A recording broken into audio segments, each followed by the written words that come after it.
Tahun 2025 sudah kita lalui dengan berbagai dinamika, sekarang sudah masuk tahun 2026. Saya ingin mengajak teman-teman untuk membahas outlook tahun 2026, bagaimana ekonomi global dan Indonesia, serta peluang di pasar saham dan obligasi. Di tingkat global, tema utama tahun ini adalah sinkronisasi akibat fragmentasi. Perpecahan geopolitik dan ekonomi yang ramai terjadi akhir-akhir ini justru mendorong banyak negara melakukan pelonggaran moneter dan ekspansi fiskal secara bersamaan untuk mendukung ekonomi domestiknya. Tahun 2026 diperkirakan akan menjadi fase akhir dari pelonggaran moneter yang sudah dimulai sejak tahun lalu. Kebijakan suku bunga diperkirakan akan bertahan di level yang rendah seiring dengan ekspektasi tingkat inflasi global yang moderat.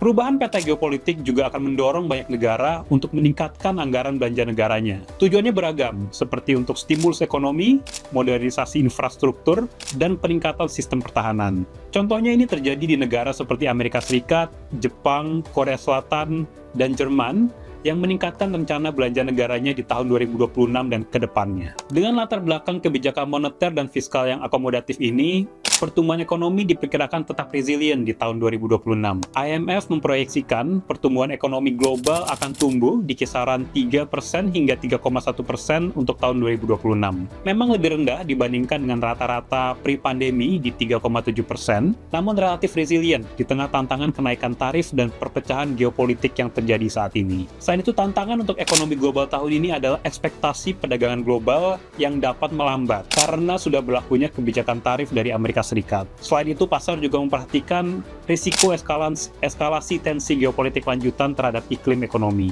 Beralih ke ekonomi domestik, tema tahun ini adalah terbukanya jalan pemulihan. Kami melihat dampak segala upaya dan kebijakan pro pertumbuhan yang dilakukan sejak tahun lalu akan mulai terasa di tahun 2026 ini dan membuka jalan untuk pemulihan lebih lanjut. Beberapa indikator terkini mulai menunjukkan sinyal stabilisasi di akhir tahun 2025. Misalnya, perbaikan aktivitas manufaktur, penjualan retail, perbaikan sektor tenaga kerja, dan juga kenaikan kepercayaan konsumen. Momentum perbaikan ini diperkirakan dapat berlanjut di tahun ini, seiring dengan suku bunga Bank Indonesia yang sudah turun banyak di tahun lalu, dan ekspektasi percepatan belanja negara yang dapat terjadi di tahun ini. Menariknya, di tahun lalu kita melihat penurunan suku bunga terjadi sangat agresif, tapi belanja negara justru agak terhambat. Nah, di tahun ini justru sebaliknya yang kita ekspektasikan. Penurunan suku bunga diperkirakan sudah lebih terbatas, sementara belanja negara dapat terakselerasi lebih cepat. Tahun ini kami melihat suku bunga Bank Indonesia diperkirakan hanya turun 1 atau 2 kali saja, ke level 4,25% sampai dengan 4,5%. Tapi belanja negara diperkirakan tetap tinggi untuk mendukung pemulihan ekonomi dengan target belanja pemerintah dapat tumbuh hampir 9% di tahun ini. Meski peluang terbuka lebar, dalam pengambilan keputusan investasi, pastinya kita perlu mewaspadai faktor risiko juga.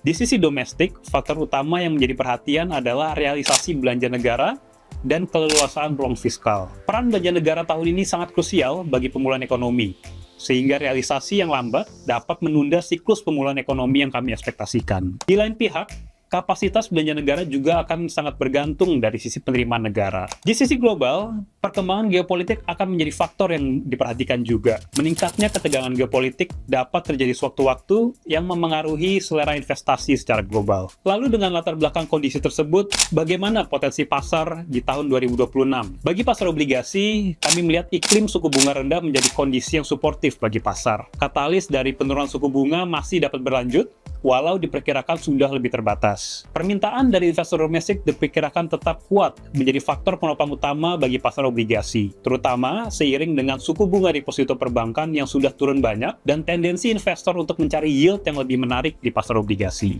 Tapi kita juga harus perhatikan faktor risiko dari perkembangan arah kebijakan The Fed dan juga posisi fiskal pemerintah Indonesia. Untuk pasar saham, secara fundamental kami melihat daya tarik pasar saham di 2026 lebih menarik dibandingkan dengan tahun 2025. Pandangan ini didukung oleh potensi pertumbuhan ekonomi domestik yang membaik di tahun 2026, yang juga dapat menjadi faktor positif bagi tingkat laba emiten.